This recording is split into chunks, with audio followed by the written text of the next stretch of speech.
नमस्कार दोस्तों, जय हिंद, वंदे मातरम। मैं आपके साथ जायसवाल सर, आप सभी का स्वागत अभिनंदन है टीटी फैमिली, टीचर्स फैमिली, शिक्षकों के परिवार जायसवाल कोचिंग सेंटर पर, पावर्ड बाय शिक्षा ही प्रकाश है। दोस्तों, बात करेंगे मैथ्स पेडागोजी के इम्पोर्टेंट टॉप अति महत्वपूर्ण 50 प्रश्नों की बात करेंगे। गणित शिक्षा शास्त्र के महत्वपूर्ण 50 क्वेश्चनों की बात करेंगे। जी हाँ साथियों, 50 प्रश्न ऐसे इंपॉर्टेंट है, ये 5+ आपके जो अंक है निर्धारित कर देते हैं, 5 से अधिक नंबर आपके पक्के कर देते हैं।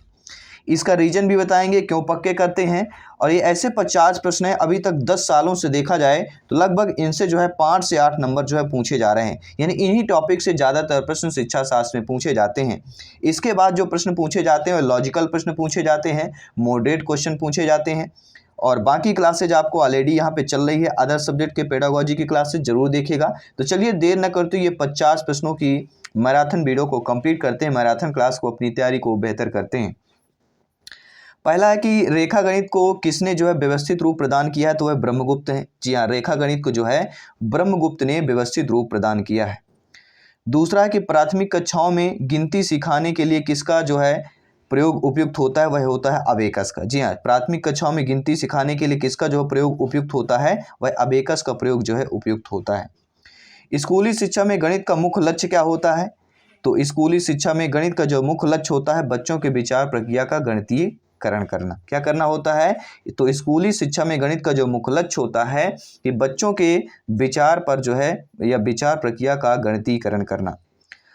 अगला जो प्रश्न है कि करिकुलम फॉर 10 ईयर्स स्कूल किसके द्वारा प्रकाशित किया गया, तो करिकुलम फॉर 10 ईयर्स जो स्कूल है आपके एनसीईआरटी के द्वारा जो है प्रकाशित किया गया है। अगला प्रश्न है गणित शिक्षण का वास्तविक उद्देश्य ज्ञान प्राप्त करना नहीं वरन शक्ति प्रदान करना है, किसने कहा है। आपको पता है 2 कथन आपके मैथ्स पेडागोजी में जरूर पूछे जाते हैं, ये आपको ध्यान देना है। तो गणित शिक्षण का वह वास्तविक उद्देश्य ज्ञान प्राप्त करना नहीं वरन शक्ति प्रदान करना, यह कथन किसका है, आपके डटन का कथन हो जाएगा, क्योंकि इन्होंने डट कर कहा है कि शक्ति प्रदर्शन करना है। तो डट कर मैथ्स में अपना शक्ति प्रदर्शन कीजिए। अव्वल आइए, अपनी तैयारी को बेहतर कीजिए, सिलेक्शन का रास्ता आसान कीजिए। साथियों, प्राथमिक स्तर पर गणित शिक्षा का महत्व क्या होता है, तो अक्सर देखा जाता है प्राथमिक शिक्षा की अगर बात करते हैं, प्राइमरी लेवल में गणित शिक्षा का जो महत्व होता है वह व्यवहारिक रूप में होता है।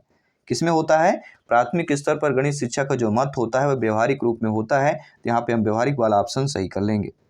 इसके बाद हम बात करेंगे अगले प्रश्न की, बहुत सारी गणित जानने के बजाय यह जानना अधिक उपयोगी होता है कि गणितीकरण कैसे किया जाए और किसने कहा। तो बहुत सारी गणित जानने के बजाय यह जानना अधिक उपयोगी है कि गणितीकरण कैसे किया जाए, किसने कहा है, आपके डेविड व्हीलर ने कहा है। नोट कर लीजिएगा। जी हाँ, डेविड व्हीलर ने क्या कहा है, कथन इंपॉर्टेंट है कि बहुत सारी गणित जानने के बजाय यह जानना अधिक उपयोगी है कि गणितीकरण कैसे किए जाए। यह हम बात करेंगे, डेविड व्हीलर की बात करेंगे। अगला प्रश्न है गणितीय ज्ञान का प्रमुख रूप से जो है उपयोग किस विषय में होता है। तो गणितीय ज्ञान की बात करें, प्रमुख रूप से उपयोग विषय की बात कर रहे हैं, तो सभी लोग जानते हैं कि गणितीय ज्ञान का प्रमुख जो उपयोग है साइंस सब्जेक्ट, विज्ञान विषय में होता है। ये आपको ध्यान देना है। गणित और विज्ञान सभी लोग कह सकते हैं एक दूसरे के पूरक है। जैसे चुंबक में नॉर्थ और साउथ होता है, दोनों इंपॉर्टेंट होते हैं, उसी प्रकार आपके गणित और विज्ञान है। आइए बात करते हैं अगले प्रश्न की, इकाई उपागम किस गणितज्ञ से आपका संबंधित है। देखिए, जब भी इकाई उपागम की बात की जाती है, एक ही नाम हमारे जुबान पर, हमारे मुख पर, हमारे किताबों पर लिखा होता है, वह होता है मॉरिसन। जी हाँ, इकाई उपागम किस गणितज्ञ से संबंधित है, तो जो इकाई उपागम है ये आपके मॉरिसन से संबंधित हो जाता है।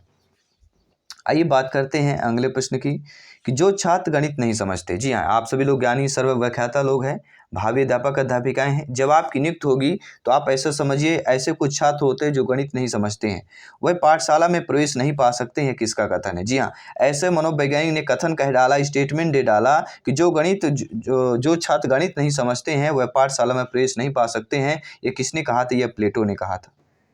जो छात्र जो है गणित नहीं समझते वह पाठशाला में प्रवेश नहीं पा सकते हैं, कथन किसका है, प्लेटो का कथन है। नोट कर लीजिएगा। इसी के साथ ही हम अगले प्रश्न की बात करते हैं कि गणित शिक्षण विधि के किस विधि द्वारा जो है कमजोर छात्रों को ज़्यादा लाभ मिलता है। तो गणित शिक्षण की आप सभी लोग जानते हैं संश्लेषण विधि की अगर बात करें तो कमजोर छात्रों को ज़्यादा लाभ मिलता है, क्योंकि देखिए संश्लेषण जो विधि होती है, मान लीजिए कई पार्टों में यहाँ पे विभाजित है और इन पार्टों क्या है, क्या है, संश्लेषण किया जाता है, इकट्ठा कर दिया जाता है जो इंपॉर्टेंट चीज़ें होती है। तो गणित शिक्षण में जो है, जो विद्यार्थी कमज़ोर है उनको ज़्यादा लाभ मिलता है, क्योंकि जो विश्लेषण विधि होती है किसी एक पार्ट को टुकड़ों में बांट देना, ठीक है, वो होती है विश्लेषण कर देना। और संश्लेषण क्या हो, कई टुकड़ों को जो है एक रूप में समझा देना। तो कमज़ोर छात्रों के लिए ज़्यादा लाभ की अगर बात करेंगे, संश्लेषण विधि की बात करेंगे। गणित शिक्षण की कौन सी विधि जो है तार्किक प्रतिपादन का विधि है? तो गणित शिक्षण की जो आपकी संश्लेषण विधि है ये तार्किक प्रतिपादन की विधि कहलाती है। आई होप सभी पैरामीटर अच्छे तरीके से प्रत्येक प्रश्न को समझ पा रहे होंगे। बेहतरीन कमेंट कीजिए, फीडबैक कीजिए, क्योंकि जायसवाल सर आपके प्रत्येक कमेंट के फीडबैक का अभिनंदन स्वागत करते हैं। आप सभी के माता पिता को नमस्कार करते हैं, सभी यहाँ पे कमेंट कीजिएगा। साथियों, किसी विधि द्वारा जो है अर्जित ज्ञान स्थायी होता है। जी हाँ, एक ऐसी विधि का नाम बताइए जिसका जो है अर्जित ज्ञान स्थायी होता है, सभी बताइएगा।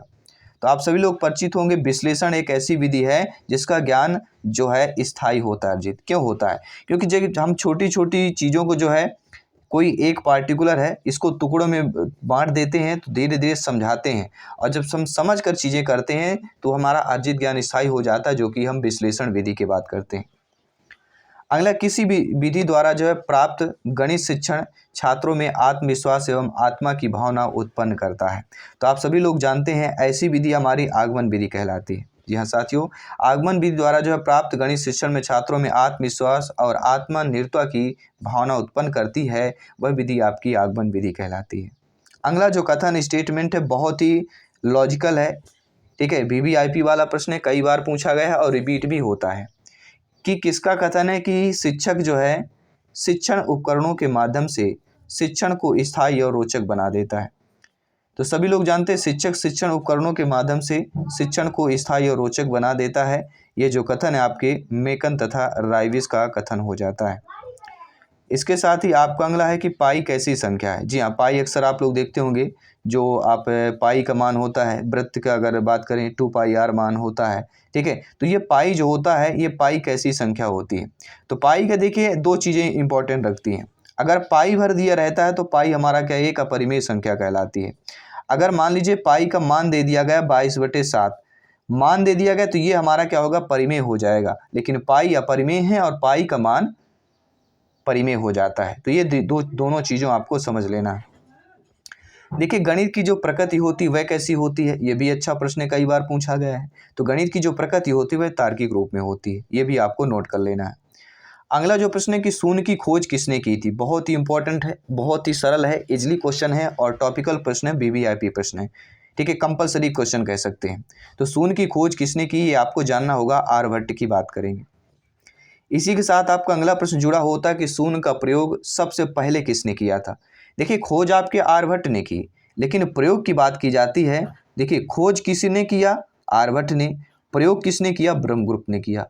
अब ये भी इंपॉर्टेंट है, आपने खोजा तो प्रयोग क्यों नहीं किया? आर्यभट्ट ने खोज दिया, लेकिन प्रयोग करने कोई दूसरा आता है, ब्रह्मगुप्त आ जाते हैं, ठीक है। ये दोनों चीज़ें आपको समझ लेना है। गणित की प्रकृति कैसी होती है, ये तो हम ऑलरेडी जान चुके हैं, तार्किक होती है। अगला जो प्रश्न है, त्रिभुज के अंतः कोणों का योग कितना होता है। देखिए, त्रिभुज का पूछा जाए, चतुष्फलक का, ठीक है, पंचभुज का, किसी भी पूछा जाता है तो ये एक चीज़ आपको ध्यान देना है, ठीक है। तीनों कोणों का यहाँ पे 60 दे दिया गया है, ये आपको समझ लेना है। 60 यहाँ पे तीनों हो गया तो कितना हो गया, टोटल 180 हो गया। तो त्रिभुज के तीनों कोणों का योग 180 अंश होता है। आइए बात करेंगे अगले प्रश्न की। अगला प्रश्न देखिए, मैंने कहा था ना, पंचभुज के सभी अंतः कोणों का योग बताइए। अब ये आप जानते हैं, पंचभुज दे दिया गया यहाँ पे। अब पंचभुज के सभी कोणों का अंतः कोण योग क्या होता है? अब फार्मूले पे जाते तो टाइम लग जाता, अगर डायरेक्टली हमें पता हो कि ये होता है तो फिर हम सही कर लेते हैं। 4 कितनी बात करेंगे, 450 की 414 की बात करेंगे। अगला प्रश्न, विभाजन ई का उपयोग किसके लिए किया जाता है? तो विभाजन ई का उपयोग जो है रेखाखंड की लंबाई मापने के लिए विभाजन ई का प्रयोग या उपयोग किया जाता है।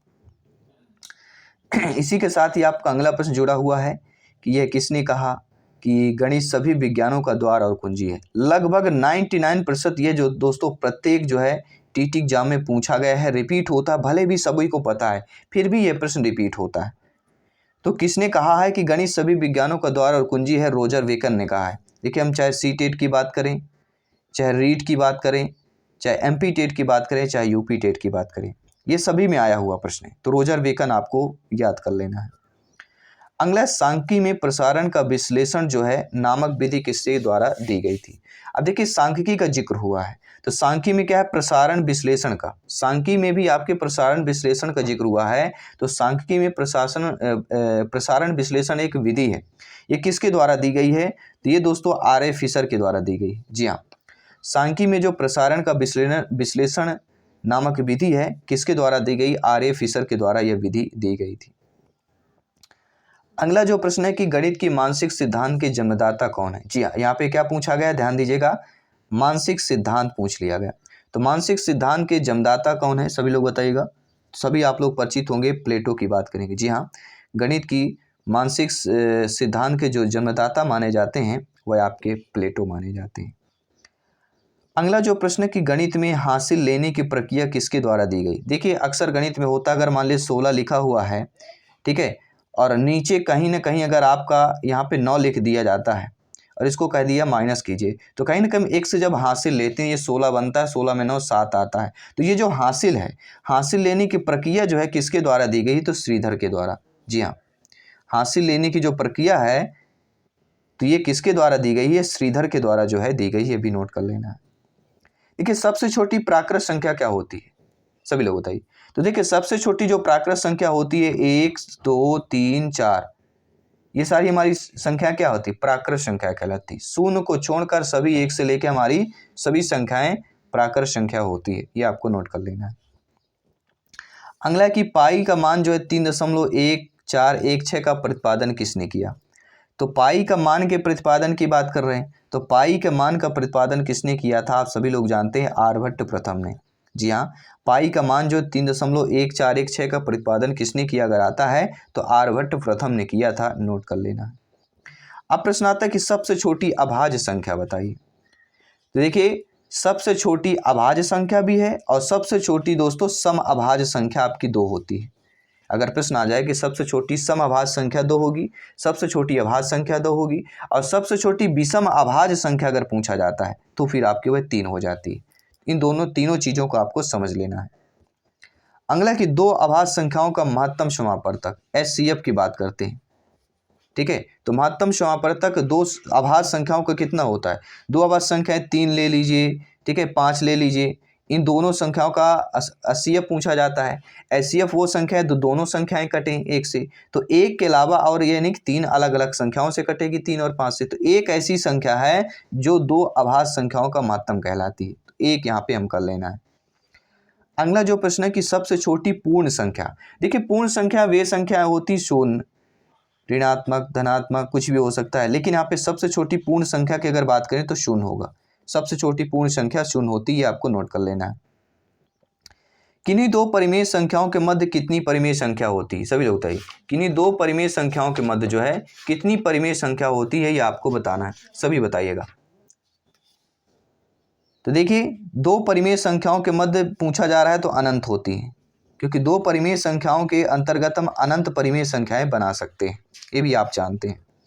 इसके साथ ही अगला प्रश्न पूछा जा रहा है कि प्रथम 5 अभाज्य संख्याओं का योग बताइए।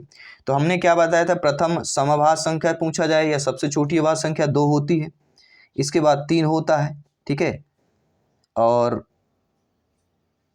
अगला बताइए क्या होगा, प्रथम 5 अभाज्य संख्याओं का योगफल बताना है। 5 हो गया, 7 हो गया और 11 हो गया, ये हमारे प्रथम 5 अभाज्य संख्या है। 3 2 5 5 10 और 11 7 18, कितना होता है, टोटल 28 होता है। तो प्रथम 5 अभाज्य संख्याओं का योग कितना हो जाएगा, 28 हो जाएगा, ये आपको नोट कर लेना। अगला जो प्रश्न दिया गया है कि गणित विज्ञान है, तो गणित किसका विज्ञान होता है, तो सभी लोग जानते हैं गणित जो विज्ञान है वह गणनाओं का विज्ञान कहलाता है। किसका कहलाता है, गणित एक गणनाओं का विज्ञान कहलाता है। अगला प्रश्न, बताए गए नियमों को उदाहरण में प्रयोग कर पोस्ट करना किस शिक्षण विधि से संबंधित होता है। देखिए जो नियम बताए जाते हैं इन नियमों को उदाहरण में प्रयोग कर पोस्ट करने में जिस शिक्षण विधि से संबंधित वह कहलाती आगमन विधि, क्योंकि यहाँ पे उदाहरण में प्रयोग करना है और उदाहरण में प्रयोग कर रहा है नियम को, क्या है, कोई भी नियम को उदाहरण में प्रयोग कर पोस्ट कर रहे हैं तो कहीं ना कहीं वो आपकी आगमन विधि से संबंधित हो जाती है। यहाँ पे हम आगमन विधि की बात करेंगे। अगला जो प्रश्न है कि ज्यामिति का संबंध किसके होता है, तो ज्यामिति की सभी लोग जानते हैं, ज्यामिति मतलब मापन, ठीक है, तो ज्यामिति का संबंध किससे होता है? मापन से हो जाता है, ये भी आपको नोट कर लेना है। सभी कमेंट कीजिएगा। आई होप सभी प्यारे मित्र, मेरे प्यारे प्यारे भाई बहन, गृहिणी, शिक्षक बंधु सभी अच्छे तरीके से समझ पा रहे होंगे, प्रत्येक क्लास को अच्छे तरीके से अटेंड भी कर पा रहे होंगे। आइए बात करते हैं अगले प्रश्न की। और अगला प्रश्न है कि ह्यूरिस्को का शाब्दिक अर्थ क्या होता है? ह्यूरिस्टिक विधि आपने शायद पढ़ी होगी, ठीक है, तो ह्यूरिस्टिक विधि की बात करेंगे, लेकिन यहाँ पे ह्यूरिस्को शब्द दिया गया है। तो ह्यूरिस्को का जो शाब्दिक अर्थ होता है, अगर आपको पता है सभी कमेंट करके बताइए। ह्यूरिस्को का शाब्दिक अर्थ होता है खोज करना, कहते हैं ना खोजबीन चालू है। तो ह्यूरिस्टिक का शाब्दिक अर्थ हमारा क्या हो जाता है? खोज करना हो जाता है, ये भी आपको नोट कर लेना। देखिए हमने बताया ह्यूरिस्टिक विधि का जिक्र किया था, इसका आंसर इसलिए नहीं बताया क्योंकि आने वाला जो प्रश्न था उसी से संबंधित था। तो ह्यूरिस्टिक विधि की खोज किसने थी? अगर ये प्रश्न आता है कि ह्यूरिस्टिक विधि की खोज किसने की थी, तो सभी लोग जानते हैं प्रोफेसर, किसकी बात करेंगे? प्रोफेसर आर्मस्ट्रांग की बात करते हैं। किसकी बात कर रहे हैं साथियों? प्रोफेसर आर्मस्ट्रांग की। जी हाँ, जब भी ह्यूरिस्टिक विधि खोज करने की बात की जाती है, प्रोफेसर आर्मस्ट्रांग का नाम सर्वोपरि आ जाता है। अगला जो प्रश्न है कि जीवन की किस गतिविधि में जो है गणित का सर्वाधिक प्रयोग होता है? तो जीवन की गतिविधि में मतलब गणना करना, कहीं ना कहीं गणना हम कहाँ करते हैं? जोड़ते हैं, घटाते हैं, गुणा भाग, ठीक है। और आज के लिए सबसे ज़्यादा इंपॉर्टेंट जो बन चुका है पैसे, ठीक है। तो कहीं ना कहीं देखिए जीवन की गतिविधि में देखा जाए गणित का सर्वाधिक उपयोग जो है आर्थिक गतिविधि पर होता है, ये भी आपको नोट कर लेना है। 40 प्रश्न हम बहुत ही आसानी से कंप्लीट कर चुके हैं, 10 प्रश्न और कंप्लीट करेंगे। यहाँ पे महत्वपूर्ण हम 50 प्रश्नों की सीरीज लेकर आए थे जो कि जल्द ही कंप्लीट करने वाले हैं, ठीक है। चलिए अगला जो प्रश्न दिया गया है कि गणित शिक्षण की सहायक दृश्य सामग्री। देखिए सहायक दृश्य सामग्री, सहायक श्रव्य सामग्री भी पूछा जा सकता है, दृश्य श्रव्य दोनों पूछा जा सकता है। लेकिन गणित शिक्षण की सहायक जो दृश्य सामग्री होती है वह श्यामपट्ट होता है, मॉडल होता है, चार्ट होता है। इन तीनों चीज़ें जो है गणित शिक्षण की सहायक जो है दृश्य सामग्री होती है। अगला है गणित को रोचक, सुग्राही एवं सरल बनाने के लिए आवश्यक क्या होता है? तो गणित को रोचक, सुग्राही एवं सरल बनाने जो आवश्यक होता है वो प्रभावशाली मनोविज्ञान का होता है। जी हाँ साथियों, गणित को रोचक, सुग्राही एवं सरल बनाता है उसके लिए आवश्यक है प्रभावशाली मनोविज्ञान होना, प्रभावशाली साइकोलॉजी की बात करेंगे, शिक्षा मनोविज्ञान एजुकेशन साइकोलॉजी की बात करेंगे। साथियों प्राथमिक स्तर पर गणित का क्या महत्व होता है? तो प्राथमिक स्तर पर जो है गणित का महत्व की अगर बात करेंगे तो कहीं कहीं व्यवहारिक रूप में होता है, लेकिन कहीं कहीं आपको मानसिक रूप में भी आता है। तो ये भी दोनों चीज़ें आपको समझ लेना है। अगला जो प्रश्न है उपलब्धि परीक्षण नैदानिक परीक्षण में अंतर बताना है। जी हाँ, जो एक उपलब्धि परीक्षण होता है, एक आपका क्या हो गया? उपलब्धि परीक्षण हो गया, और दूसरा होगा नैदानिक परीक्षण। अब इन दोनों में आपको डिफरेंस और अंतर बताना है, सही बताइए। इन दोनों में देखिए अंतर केवल उद्देश्यों का होता है, उपलब्धि परीक्षण, नैदानिक परीक्षण, इन दोनों परीक्षणों में किसका अंतर होता है? केवल आपके उद्देश्यों का अंतर होता है। अगला है मनुष्य के जीवन की गतिविधियों में गणित का सर्वाधिक उपयोग होता है। देखिए मनुष्य यानी आपके और हमारे जीवन की गतिविधियों में जो गणित का सर्वाधिक उपयोग सामाजिक और आर्थिक दोनों रूपों में होता है। आर्थिक में सबसे ज़्यादा होता है और सामाजिक में भी आता है। अगर अलग अलग आता है तो फिर हम आर्थिक करेंगे, दोनों मिलकर आ रहे हैं तो सामाजिक आर्थिक दोनों ऑप्शन सही हो जाते हैं। सर्वाधिक प्रभावशाली शिक्षण सामग्री कौन सी होती है? देखिए शिक्षण सामग्री की बात करें और प्रभावशाली की बात करें, अगर हमने ये 50 प्रश्न आपको बताए हैं और ये 50 प्रश्न में कम से कम आपके 25 से 30 प्रश्न अच्छे तरीके से आपने समझ लिया तो कहीं ना कहीं आपने प्रत्यक्ष अनुभव प्राप्त किया। तो सर्वाधिक जो प्रभावशाली शिक्षण सामग्री कहलाती है वह प्रत्यक्ष अनुभव हो जाता है, ठीक है। तो प्रत्यक्ष अनुभव बहुत ही इंपॉर्टेंट हो जाता है। अगला कि गणित के जो है अध्ययन से एक बच्चे में गुण का विकास होता है। मान लीजिए कोई बच्चा गणित का अध्ययन कर रहा है, तो आप ये बताइए गणित के अध्ययन कर रहे बच्चे में बालक बालिका में किस गुण का विकास होगा? तो जो बच्चा गणित का अध्ययन कर रहा होता है उस बालक बालिका में आत्मविश्वास का विकास होता है, तार्किक सोच का विकास होता है और विश्लेषक सोच का। जी हाँ साथियों, गणित के अध्ययन में बच्चे बालक बालिका में आत्मविश्वास तार्किक सोच और विश्लेषक सोच का गुणों का विकास होता है। इन तीनों गुणों की बात करेंगे। अगला जो प्रश्न है कि गणित में किस विधि से जो है हम प्रायः सूत्र तथा नियमों की सहायता लेते हैं। देखिए गणित में अगर गणित की विधियों में जब भी सूत्र और नियमों का जिक्र होता है तब सभी लोग जानते हैं किसका नाम आता है? निगमन विधि का नाम सर्वोपरि आ जाता है। जी हाँ साथियों, गणित में किस विधि में हम प्रायः सूत्र तथा नियमों की सहायता लेते हैं? निगमन विधि में लेते हैं। देखिए अक्सर एक प्रश्न और पूछा जाता है कि जो गणित की भाषा है उसका स्वरूप क्या है? जी हाँ, गणित की जो है भाषा का स्वरूप बताइए। सभी लोग कमेंट कीजिएगा। गणित की भाषा का स्वरूप बताना है आप सभी को। तो गणित की भाषा का स्वरूप किस प्रकार का होता है? जोड़, घटाव, गुणा ये सभी होते हैं। तो गणित की भाषा का देखिए जो स्वरूप होता है वह जोड़ भी हो सकता है, गुणा भी हो सकता है, भाग भी हो सकता है और आपका घटाना भी हो सकता है। तो जोड़ भी हो सकता है, घटाव भी हो सकता है, गुणा भी, ये सारे हमें गणितीय भाषा के स्वरूप होते हैं। ठीक है। और ये भी कभी कभी पूछ लिया जाता है कि गणित शिक्षण में गणित की भाषा का प्रमुख गुण क्या होता है? तो वह होता है, सभी लोग बताइए, वह होता है सक्षमता। ठीक है। तो ये भी आपके महत्वपूर्ण, आपके 50 महत्वपूर्ण पेडागोजी के सिलेक्टेड प्रश्न थे जो आपके 5 से अधिक नंबर पक्के करने वाले हैं। और बाकी क्लासेस चल रही हैं, प्लेलिस्ट चेक कीजिए, अपने तैयारी को बेहतर कीजिए और सिलेक्शन 101% पक्का कीजिए, क्योंकि यहाँ पर सिलेक्शन सर्वोपरि है। मैं आपके साथ जायसवाल सर जल्द मिलता हूँ आपके इंग्लिश क्लास पर। सभी मित्रों को जय हिंद, वंदे मातरम। धन्यवाद सभी का।